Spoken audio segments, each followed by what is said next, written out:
மணிகண்டன், ஒரு மாநில தலைவரை நீங்கள் தான் வம்பிழுக்கிறீங்க, அப்புறம் அதுக்கு அவர் எதிர்வினை ஆற்ற வேண்டியிருக்கு. நான் அப்படியே கையை கட்டிட்டுலாம் போயிட முடியாது, நான் எனக்கான விமர்சனத்தை எதிர்கொண்டு பேசத்தான் செய்வேன் அப்படிங்கிறாரு. அதில் என்ன மாற்று இருக்கு? அதை ஏன் அதிமுக தான் தொடங்கி வச்சுதா அப்போ இந்த பிரச்சனையை? இல்லை அண்ணாமலையை ஏற்றுக்கொள்ளவே முடியாதுங்கிற மனநிலைக்கு அதிமுக போயிருக்கா? தமிழ்நாடு நேயர்களுக்கு வணக்கம் சார். நமக்கு வெளியில இருந்து பேசுறதுனால குறுக்கீடு இல்லாம திரு அனுமதிக்கணும். இல்ல அவர் அனுமதிக்கலாம். Right right. ஆமா, என்னன்னாங்க, நான் ஆசீர்வாதம் ஆச்சாரிக்கு பாரதிய ஜனதா கட்சியில் ஒரு 20 ஆண்டுகள் பயணித்தவன் அப்படிங்கிற அடிப்படையில நான் ஒரு கேள்வி கேட்கிறேன்.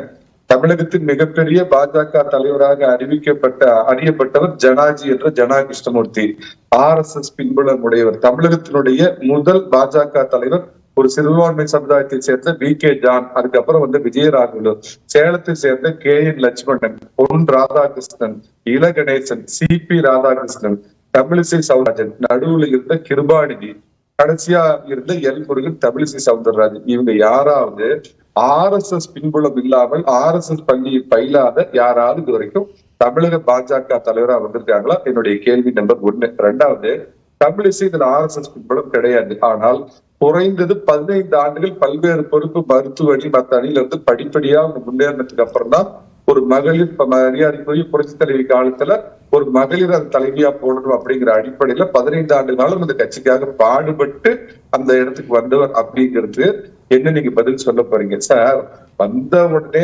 பாத்தீங்கன்னா அமெரிக்க ரிட்டர்ன் மாப்பிள எப்ப வந்தாரு? 2020 கட்சிக்கு வந்தாரு. பூவத்தூர் ரகசியம் ஒண்ணு பேசினாரு. இவர் யாருக்காக தயாரிக்கப்பட்டவர்? அவருடைய சைக்கிள் ஏன் ஸ்டார்ட் ஆகல? சைக்கிள் ஸ்டார்ட் ஆகணும்னே மனசு ரொம்ப வெக்ஸ் ஆகி போய் ஊர்ல போய் நான் விவசாயம் பாக்குறேன், கோழி வளர்க்குறேன், ஆடு வளர்க்குறேன்னு சொன்னவரு யாரு புடிச்சு இவரு இன்னைக்கு பாஜகவுடைய தலைவரா வந்தாருங்கிற பெங்களூர் ரகசியத்தை பத்தி அப்படியே பேசலாமா? பொதுவெளியில பேசலாமா? அவர் அளவுக்கு அநாகரிகமா பேசக்கூடிய ஆட்கள் நாங்க இல்ல. அந்த கட்சியோடைய உட்கட்சி அரசியல்னு சொல்றாங்க சார். அவருக்கு என்ன பொறுப்பு கொடுக்கிறது? அண்ணாமலைக்கு என்ன சார் பிரச்சனை? கூவத்தூர்ல நடந்ததை பத்தி அண்ணாமலை கவலைப்படுறப்ப பெங்களூர்ல நடந்த ரகசியத்தை நாங்க வெளியே பேசினா தப்பா போயிடுமா?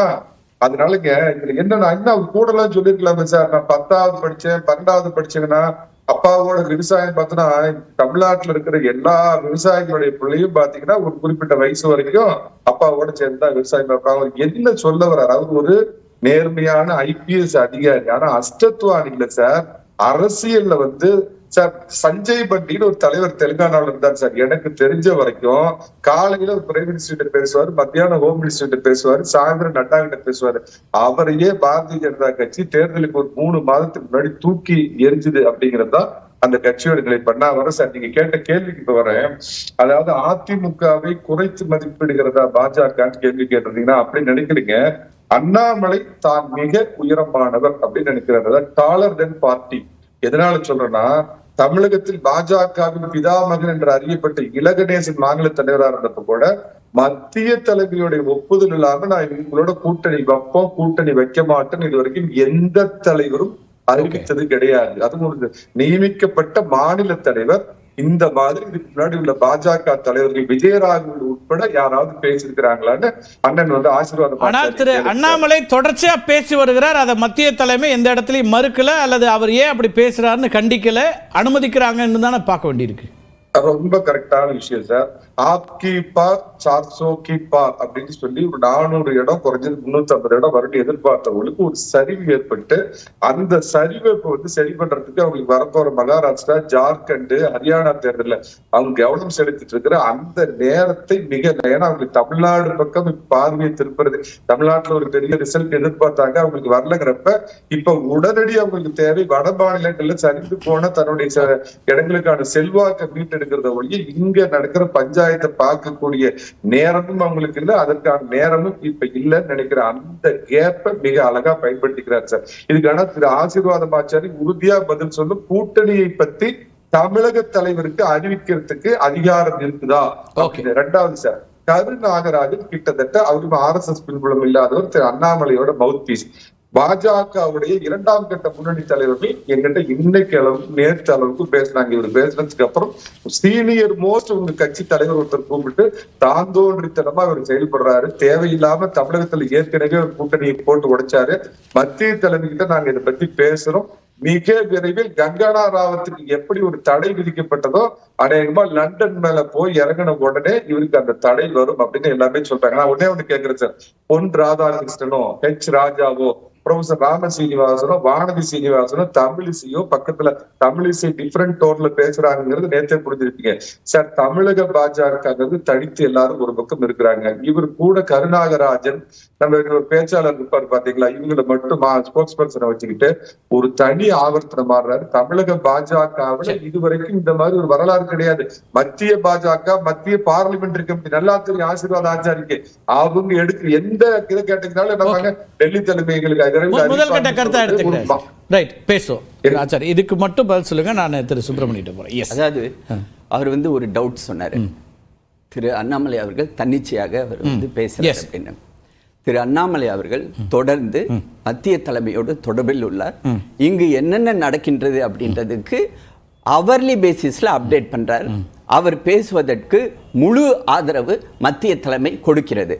ஆகவே திரு அண்ணாமலை தவிர்த்து தமிழ்நாட்டில் இருக்கக்கூடிய பாரதிய ஜனதா கட்சியினுடைய எந்த தலைவராவது அதிமுக பற்றி திரு எடப்பாடி பற்றி ஏதாவது விமர்சனத்தை முன்வைக்கிறாங்களா? அப்ப வைக்காத போது அவங்க அமைதி காப்பது அப்படிங்கறதே ஒரு செய்தி தானே. அதாவது எங்க கட்சியுடைய இன்னும் சொல்ல போனா தமிழிசை அவர்கள் ஒரு கட்டத்துக்கு மேல போய் எல்லா தலைவர்களுக்குமான உரிய மரியாதை அளிக்க வேண்டும்னு ஒரு அனுபவஸ்தரா ஒரு விஷயத்தை களத்துல முன்வைக்கிறாங்க. அதாவது கார்த்திகை செல்வன், ஒவ்வொரு கட்சிக்கும் ஒரு கட்டமைப்பு உண்டு.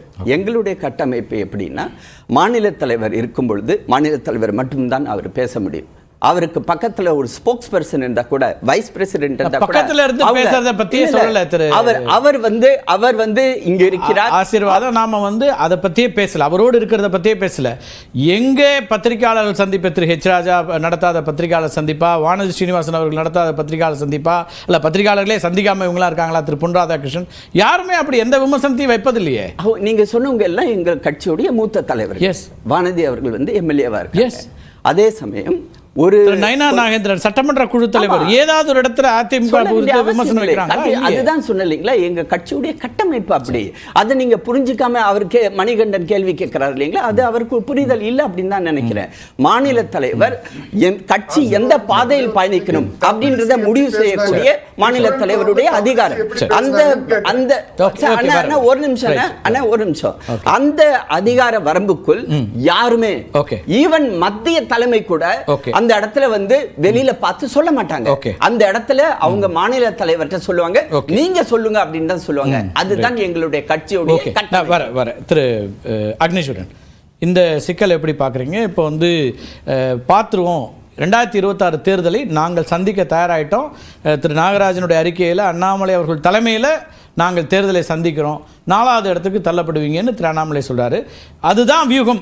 நேற்றுக்கு திரு நாகராஜனும் இங்கே பேசும்போது குறிப்பிட்டது, எங்கள் இலக்குங்கிறது இங்கே ஒரு கட்சியை பலவீனப்படுத்தி அந்த இடத்துக்கு வருவது. அது இப்போ அதிமுக, அப்புறம் திமுக எதிர்ப்போம் அப்படிங்கிற ஒரு வியூகம் இருக்குன்ட்டாரு. இப்போ இந்த வியூகத்தை எதிர்கொள்ள போகுது அதிமுக, அல்லது எப்படி எதிர்கொண்டுட்டு இருக்குன்னு பார்க்குறீங்க? சார், சாருடைய அனுமதியோட குறுக்கீடு இல்லாமல் நம்முடைய பேராசிரியர் சொன்னார், இந்த மாதிரி நீங்கள் அனுமதி சொன்னீங்கன்னா நீங்களும் எங்கள் கட்சிக்கு வாங்கன்னாரு. விவாதத்தில் மாணவர் மாதிரி உங்களையும் பாஜக சேர்க்கறதுக்கு பேராசிரியர் திட்டமிடுறாரு. அதனால இது உங்களுக்கு வேலையா பார்க்குற யாரையாவது சொல்லியிருப்பாரு. உங்களை தான் சார் சொன்னாரு.